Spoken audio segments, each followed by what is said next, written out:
Tras 2 anos sen contar con ela, os noieses volverán ter a súa disposición unha oficina de consumo. No pasado pleno, a corporación aprobaba por unanimidade a moción presentada polo Grupo Socialista, reclamando a posta en marcha deste servizo cada vez máis necesario ante os abusos cometidos por empresas de determinados sectores. Todos somos coñecedores dos abusos que cometen determinadas empresas de gran magnitude en distintos sectores, como poden ser o enerxético, as telecomunicacións, os financeiros.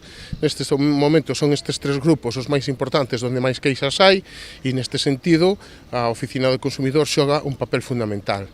De non existir aquí, como non está existindo e non prestar o servicio, os consumidores vense na obriga de ir a unha institución superior, neste caso a Santiago, o Instituto Galego de Consumo, onde lle poden facilitar a exercer os seus dereitos. Nestes 2 anos, as consultas foron derivadas a un servizo telefónico que dende o PSDG consideran insuficiente, especialmente para os consumidores máis vulnerables como poden ser as persoas maiores. Na exposición de motivos o Concello di que se atenderon igualmente estes anos vía telefónica demandas de veciños, pero non é unha solución factible, tendo en conta que son tramitacións que requeren cubrir unha documentación, aportar documentación, facer escritos e demais. Precisamente todos somos conscientes de que quizá quen teña máis dificultades, persoas maiores, para poder realizar esta xestión é precisamente quen acude ás oficinas, non? Co cal unha solución vía telefónica deste tipo pois é